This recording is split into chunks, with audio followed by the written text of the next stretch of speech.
शांति।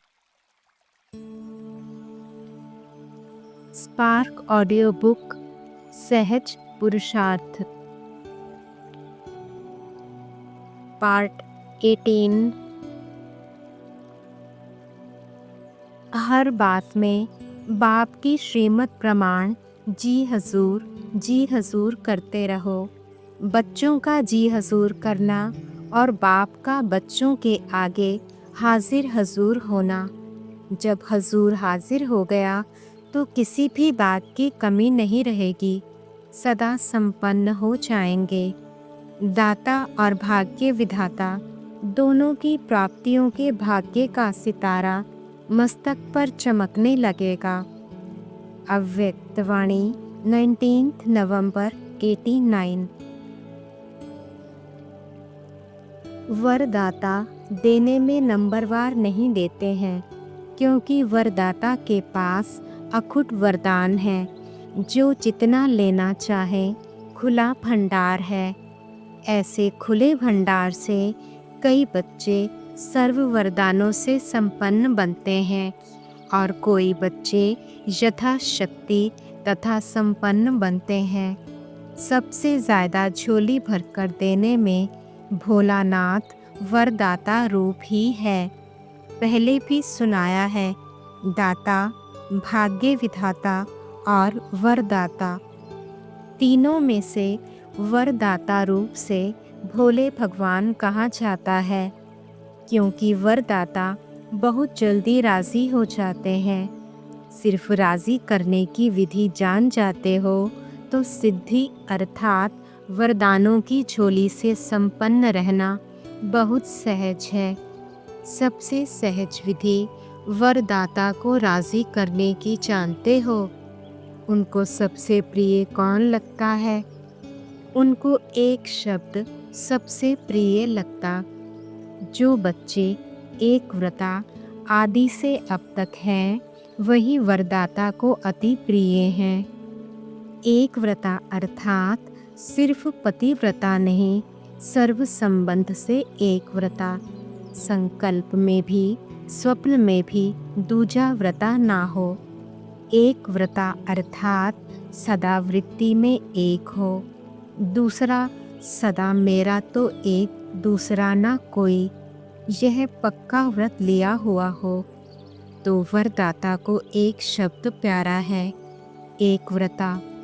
एक बल, एक भरोसा। एक का भरोसा दूजे का बल, ऐसा नहीं कहा जाता। एक बल एक भरोसा ही गाया हुआ है।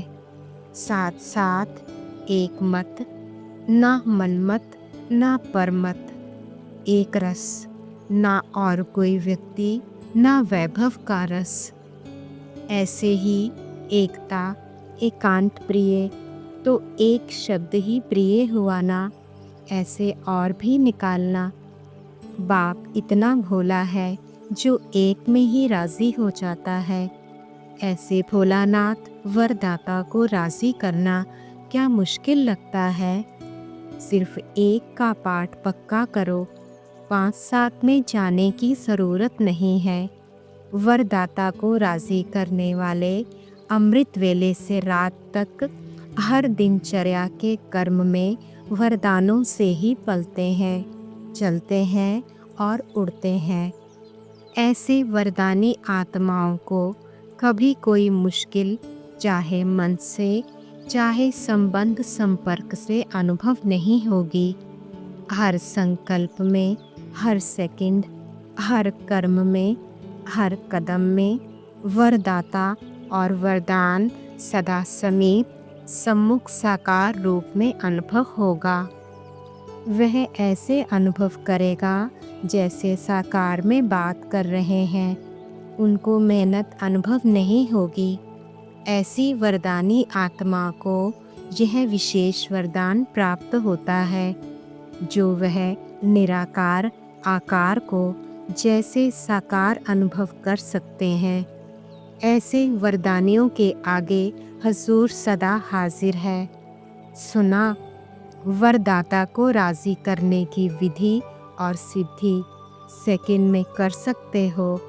सिर्फ एक में दो नहीं मिलाना बस। अव्यक्तवाणी 23 नवंबर 89। स्वराज्य सत्ता अर्थात कर्मेंद्रिय जीत। जो कर्मेंद्रिय जीत है वही विश्व की राज्य सत्ता प्राप्त कर सकता है। स्वराज्य अधिकारी विश्व राज्य अधिकारी बनता है। तो आप ब्राह्मण आत्माओं का ही स्लोगन है कि स्वराज्य ब्राह्मण जीवन का जन्म सिद्ध अधिकार है। स्वराज्य अधिकारी की स्थिति सदा मास्टर सर्वशक्तिवान है, कोई भी शक्ति की कमी नहीं। स्वराज्य अधिकारी सदा धर्म अर्थात धारणा मूर्त भी होगा और राज्य अर्थात शक्तिशाली भी होगा। अभी राज्य में हलचल क्यों है? क्योंकि धर्म सत्ता अलग हो गई है और राज्य सत्ता अलग हो गई है, तो लंगड़ा हो गया ना, एक सत्ता हुई ना, इसलिए हलचल है। ऐसे आप में भी अगर धर्म और राज्य दोनों सत्ता नहीं है तो विघ्न आएंगे, हलचल में लाएंगे, युद्ध करनी पड़ेगी। और दोनों ही सत्ता है तो सदा ही बेपरवाह बादशाह रहेंगे, कोई विघ्न आ नहीं सकता। तो ऐसे बेपरवाह बादशाह बने हो या थोड़ी थोड़ी शरीर की संबंध की परवाह रहती है? पांडवों को कमाने की परवाह रहती है, परिवार को चलाने की परवाह रहती है या बेपरवाह रहते हैं? चलाने वाला चला रहा है, कराने वाला करा रहा है। ऐसे निमित्त बनकर करने वाले बेपरवाह बादशाह होते हैं। मैं कर रहा हूँ यह भान आया तो बेपरवाह नहीं रह सकते, लेकिन बाप द्वारा निमित्त बना हुआ हूँ यह स्मृति रहे तो बेफिक्र व निश्चिंत जीवन अनुभव करेंगे। कोई चिंता नहीं, कल क्या होगा उसकी भी चिंता नहीं। कभी यह थोड़ी सी चिंता रहती है कि कल क्या होगा, कैसे होगा, पता नहीं विनाश कब होगा, क्या होगा, बच्चों का क्या होगा, पोत्रों धोत्रों का क्या होगा, यह चिंता रहती है। बेपरवाह बादशाह को सदा ही यह निश्चय रहता है कि जो हो रहा है वह अच्छा और जो होने वाला है वह और भी बहुत अच्छा होगा, क्योंकि कराने वाला अच्छे ते अच्छा है ना। इसको कहते हैं निश्चय बुद्धि विजयी। ऐसे बने हो या सोच रहे हो, बनना तो है ही ना। इतनी बड़ी राजाई मिल जाए तो सोचने की क्या बात है। अपना अधिकार कोई छोड़ता है? झोपड़ी वाले भी होंगे, थोड़ी सी मिल्कियत भी होगी तो भी नहीं छोड़ेंगे। यह तो कितनी बड़ी प्राप्ति है, तो मेरा अधिकार है। इस स्मृति से सदा अधिकारी बने उड़ते चलो।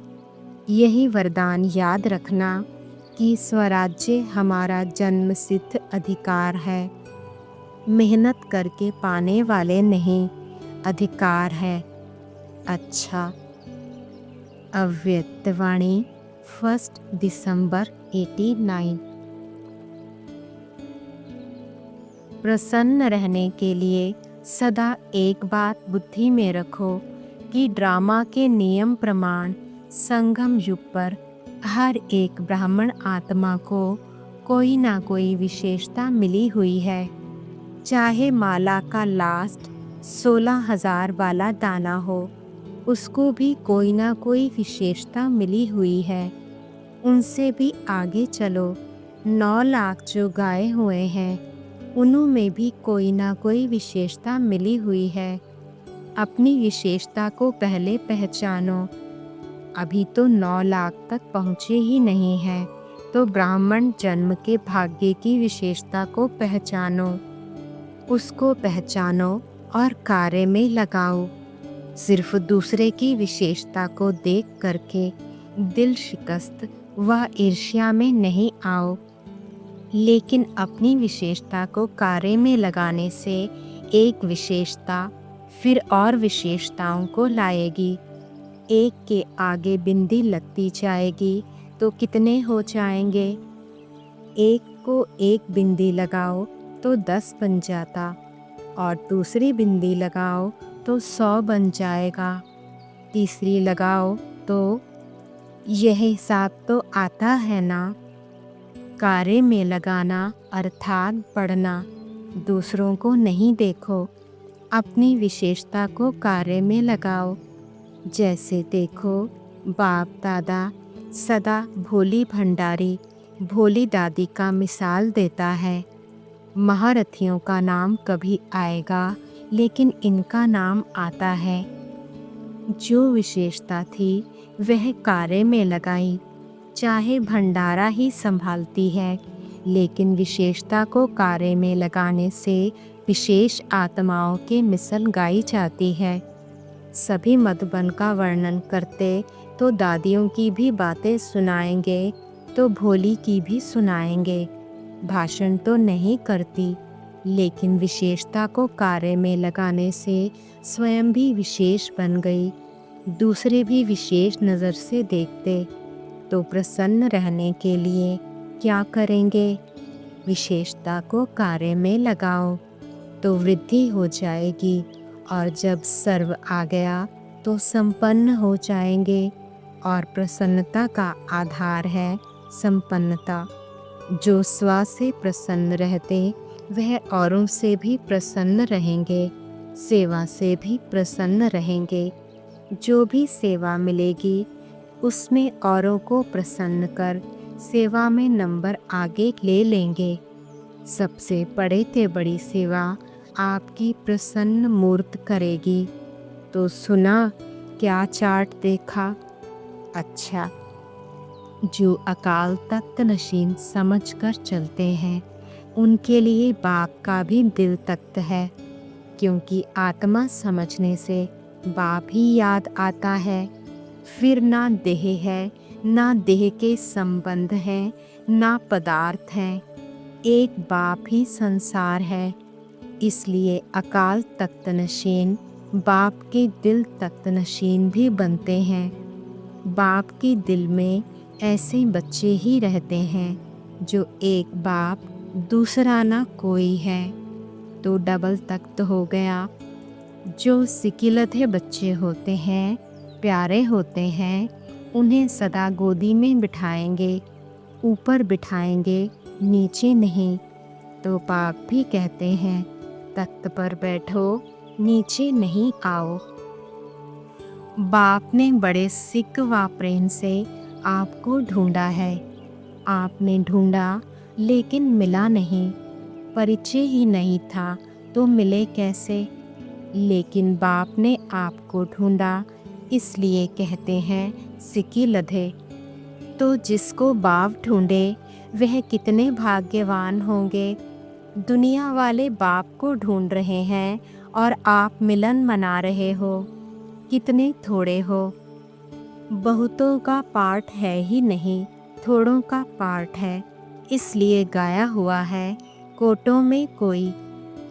बेपरवाह बादशाह, यह कितनी अच्छी स्थिति है। जब सब कुछ बाप के हवाले कर दिया तो परवाह किसको होगी? बाप को या आपको? बाप जाने। जब अपने जीवन की जिम्मेवारी बाप के हवाले की है तो बाप जाने। ऐसे तो नहीं थोड़ा थोड़ा कहीं अपनी अथॉरिटी को छिपाकर रखा हो, मन मत को छिपाकर रखा हो।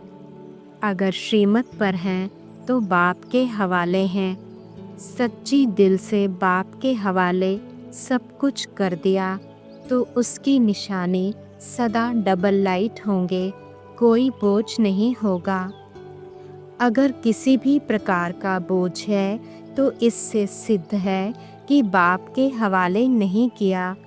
जब बाप ऑफर करता है कि सब बोझ मेरे को दे दो और तुम हल्के हो जाओ, तो क्या करना चाहिए?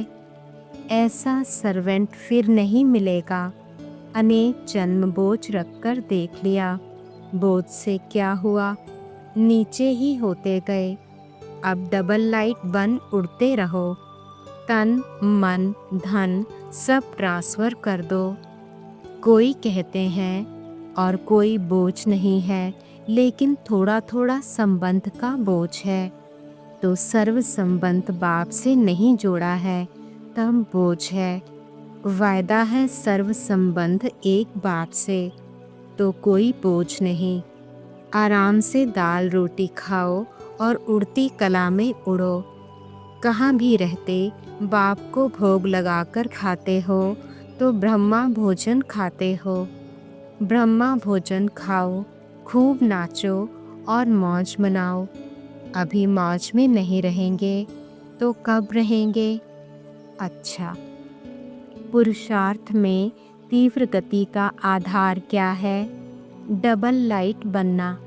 बिना डबल लाइट बने तीव्र गति नहीं हो सकती। और डबल लाइट बनने के लिए एक शब्द याद रखो, मेरा बाबा। बस कोई भी बात आ जाए, हिमालय पहाड़ से भी बड़ी हो, लेकिन बाबा कहा और पहाड़ रुई बन जाएगा। राई भी नहीं, रुई। राई भी थोड़ी मजबूत कड़क होती है और रुई बहुत नर्म और हल्की होती है। तो कितना भी बड़ा पहाड़ रुई बन जाएगा। दुनिया वाले देखेंगे तो कहेंगे यह कैसे होगा, और आप कहेंगे यह ऐसे होगा। बुद्धि में बाबा कहा और टच होगा कि यह ऐसे होगा। हर बात सहज लगेगी, क्योंकि सहज योगी जीवन है। जिसकी जीवन ही सहज है, उसके सामने कोई भी बात आएगी तो सहज हो जाएगा। मुश्किल के दिन खत्म हो गए। ना ब्राह्मण जीवन में मुश्किल शब्द है, ना देवता जीवन में। इसलिए बाप की महिमा में कहते हो, मुश्किल को सहज बनाने वाले।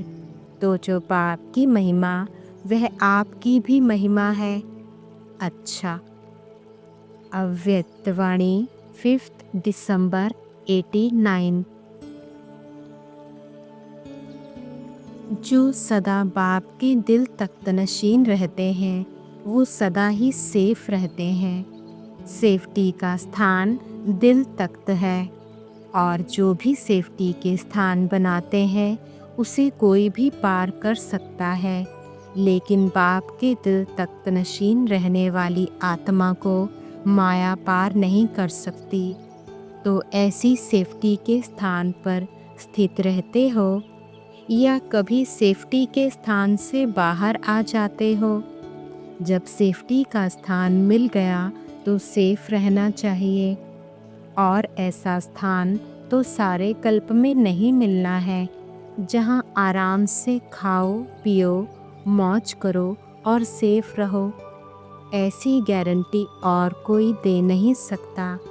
कितनी भी बड़ी गवर्नमेंट की बड़ी अथॉरिटी हो, लेकिन आपको गारंटी नहीं देगा कि आप सेफ रहेंगे। सिर्फ आपको सेफ्टी के लिए बंदूक वाले दे देंगे, ब्लैक कैट दे देंगे, जिससे और ही जेल वाले लगते हैं, जैसे रॉयल जेल में है। यहाँ देखो तो भी ब्लैक कैट, वहाँ देखो तो भी ब्लैक कैट। तो यह जेल हुई या सेफ्टी हुई? लेकिन बाप तो माया के बंधन से छुड़ा देता है, निर्भय बन जाते हैं। तो ऐसा स्थान पसंद है, या कभी कभी थोड़ा बाहर निकलने की दिल होती है? जो सदा दिल तख्त नशीन है, वह निश्चित ही निश्चिंत है। जैसे कहते हैं, भावी टाली नहीं जाती, अटल होती है। ऐसे दिल तख्त नशीन आत्मा निर्भय है, निश्चिंत है।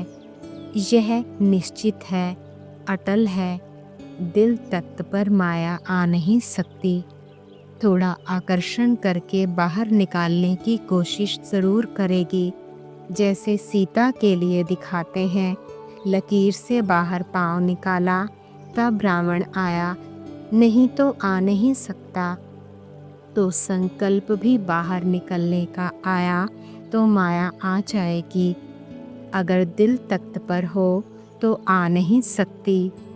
तो सिर्फ दिल तख्त पर बैठ जाओ, इसमें मुश्किल है क्या?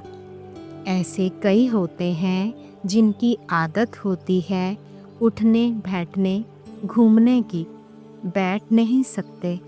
कितना भी अच्छा स्थान देकर बिठाओ तो भी नाचते रहेंगे। लेकिन आपका वायदा क्या है?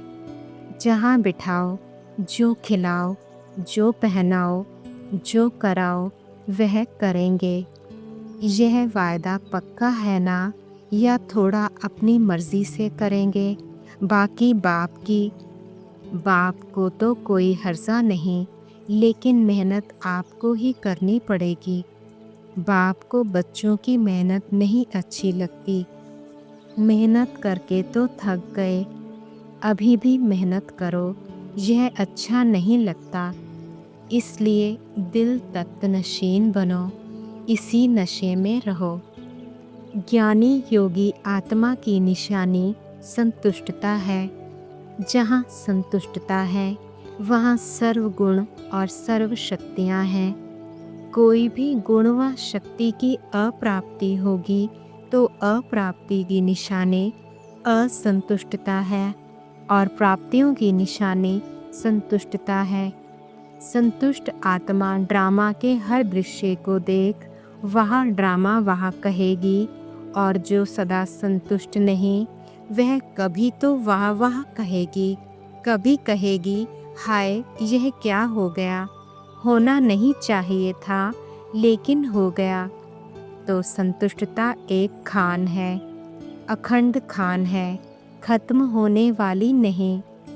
जितना देता जाएगा उतना ही बढ़ता जाएगा। तो आप सभी संतुष्ट आत्माएं हो ना?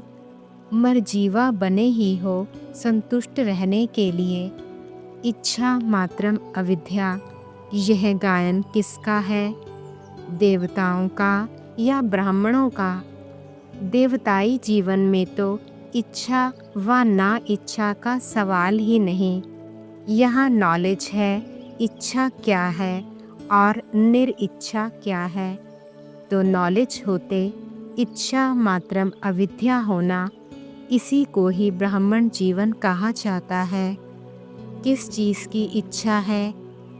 जब रचयिता अपना हो गया तो रचना कहाँ जाएगी? रचयिता को अपना बना लिया है ना? अच्छी तरह से बनाया है, ढीला ढाला तो नहीं। माताओं के लिए गायन है कि भगवान को भी रस्सी से बांध लिया, तो अच्छी तरह से बांधा है। यह है स्नेह की रस्सी। तो स्नेह की रस्सी मजबूत है ना? यह कभी टूट नहीं सकती। यह तो निमित्त मात्र दृष्टांत है। जहाँ बाप है वहाँ सब कुछ है। इसलिए तो गाते हो बाप मिला सब कुछ मिला। जो भी मिला है वह इतना मिला है जो सर्व इच्छाएं इकट्ठी करो उनसे भी पदम गुणा ज़्यादा है। उसके आगे इच्छा क्या हुई? जैसे सूर्य के आगे दीपक। सर्व प्राप्तियों के आगे कितनी भी अच्छी इच्छा हो वह दीपक के समान है। इसलिए सदा संतुष्ट। क्वेश्चन ही नहीं उठता है। इच्छा उठने की तो बात छोड़ो, लेकिन इच्छा होती भी है यह क्वेश्चन भी नहीं उठ सकता। इतनी समाप्ति हो गई है, नाम निशान नहीं। क्योंकि थोड़ा भी अगर अंश रहा तो अंश से वंश पैदा होता है, अंश मात्र भी नहीं हो। इसलिए देखो रावण को जलाते भी हैं, पहले मारते हैं फिर जलाते हैं, जला करके फिर समाप्ति कर देते हैं। अंश मात्र भी नहीं रहे तो कोई अंश तो नहीं है। मोटे रूप में तो रावण के शीश खत्म हुए, लेकिन सूक्ष्म में तो नहीं है ना। सुनाया था कई ऐसे कहते हैं इच्छा तो नहीं है लेकिन अच्छा लगता है। मोटे रूप में कहेंगे इच्छा नहीं है और महीन रूप में अच्छा लगता है, तो अच्छा लगा माना बुद्धि का झुकाव होगा ना। अच्छा लगता है तो अच्छा अच्छा होते इच्छा हो जाएगी। अच्छा लगता है तो सब अच्छा लगता है। एक चीज़ अच्छी क्यों लगती है, या कोई एक व्यक्ति अच्छा क्यों लगे, या कोई एक काम अच्छा क्यों लगे, सब अच्छा है। कई ऐसे कहते हैं कि इस आत्मा का योग अच्छा लगता है, इस आत्मा का भाषण अच्छा लगता है। लेकिन यह भी कोई अच्छा लगे, कोई अच्छा नहीं लगे, यह भी ठीक नहीं। अगर अच्छा लगता भी है तो बाप का है ना, बाप अच्छा लगे ना। अगर कोई भी व्यक्ति अच्छा लगा तो इच्छाओं की क्यों लग जाएगी। बाप अच्छा लगता तो अंश मात्र में भी माया नहीं आ सकती। अगर किसी में गुण अच्छे हैं तो वह भी बाप की देन है। इसलिए बाप ही अच्छा लगे तो सदा संतुष्ट रहेंगे। बाल बच्चों को अंदर नहीं बिठा देना। अगर बाल बच्चे भी छिपे हुए हैं तो सदा संतुष्ट नहीं रह सकते। बेहद सेवा की बात अलग है, लेकिन अपने प्रति यह होना चाहिए, यह होना चाहिए। यह हद की बातें असंतुष्ट करती हैं। बेहद के लिए जितना चाहे उतना सोचो, अपने प्रति हद की बातें नहीं सोचो, तो सभी संतुष्ट मणि हो। संतुष्ट मणि अर्थात सदा रूहानियत से चमकने वाली। अच्छा, अव्यक्तवाणी 13 दिसंबर 89।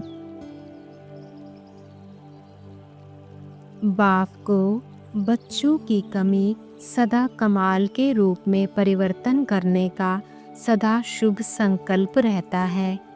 प्यार में बाप को बच्चों की मेहनत देखी नहीं जाती। कोई मेहनत आवश्यक हो तो करो, लेकिन ब्राह्मण जीवन में मेहनत करने की आवश्यकता ही नहीं है, क्योंकि दाता, विधाता और वरदाता तीनों संबंध से इतने संपन्न बन जाते हो जो बिना मेहनत रूहानी मौज में रह सकते हो। वर्षा भी है, पढ़ाई भी है और वरदान भी है। जिसको तीनों रूपों से प्राप्ति हो, ऐसे सर्व प्राप्ति वाली आत्मा को मेहनत करने की क्या आवश्यकता है। वर्तमान और भविष्य सदा गति सद्गति है ही है। भविष्य की इंतजार में नहीं रहते हो। संगम युग की प्राप्ति का यही महत्व है। अभी अभी कर्म करो और अभी अभी प्राप्ति का अधिकार लो। इसको कहते हैं एक हाथ से दो, दूसरे हाथ से लो। कभी मिल जाएगा व भविष्य में मिल जाएगा। यह दिलासे का सौदा नहीं है। तुरंत दान महापुण्य ऐसी प्राप्ति है। इसको कहते हैं झटपट का सौदा। भक्ति में इंतज़ार करते रहो, मिल जाएगा, मिल जाएगा।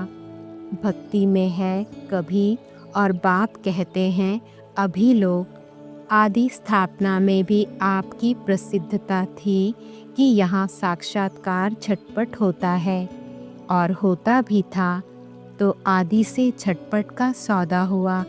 इसको कहते हैं रचता का रचना से सच्चा प्यार। सारे कल्प में ऐसा प्यारा कोई हो भी नहीं सकता। कितने भी नामी ग्रामी प्यारे हों, लेकिन यह है अविनाशी प्यार और अविनाशी प्राप्ति, तो ऐसा प्यारा कोई हो ही नहीं सकता। इसलिए बाप को बच्चों की मेहनत पर रहम आता है। वरदानी सदा वर्षे के अधिकारी कभी मेहनत नहीं कर सकते। भाग्य विधाता शिक्षक के भाग्यवान बच्चे सदा पास विद ऑनर होते हैं। बाप दादा श्रेष्ठ मत देते हैं, शुद्ध फीलिंग रहे। मैं सर्वश्रेष्ठ अर्थात कोटों में कोई आत्मा हूँ। मैं देव आत्मा, महान आत्मा, ब्राह्मण आत्मा, विशेष पाठधारी आत्मा हूँ। इस फीलिंग में रहने वाले को व्यर्थ फीलिंग का फ्लो नहीं होगा। इस शुद्ध फीलिंग में रहो। जहाँ शुद्ध फीलिंग होगी वहाँ अशुद्ध फीलिंग नहीं हो सकती। तो फ्लू की बीमारी से अर्थात मेहनत से बच जाएंगे और सदा स्वयं को ऐसा अनुभव करेंगे कि हम वरदानों से पल रहे हैं, वरदानों से आगे उड़ रहे हैं, वरदानों से सेवा में सफलता पा रहे हैं। कोई कोई को मेहनत के काम बगैर और कोई काम अच्छा नहीं लगता है। उनको कुर्सी पर आराम से बिठाएंगे तो भी कहेंगे हमको मेहनत का काम दो। यह तो आत्मा की मेहनत है और आत्मा 63 जन्म मेहनत कर थक गई है। 63 जन्म ढूंढते रहे ना, किसको ढूंढने में मेहनत लगती है ना, तो थके हुए पहले ही हो। 63 जन्म मेहनत कर चुके हो, अब एक जन्म तो मौज में रहो। 21 जन्म तो भविष्य की बात है, लेकिन यह एक जन्म विशेष है। मेहनत और मौज दोनों का अनुभव कर सकते हो। भविष्य में तो वहाँ यह सब बातें भूल जाएंगी। मज़ा तो अभी है। दूसरे मेहनत कर रहे हैं, आप मौज में हो। अच्छा। अव्यक्त वाणी 21 दिसंबर 89। ओम शांति।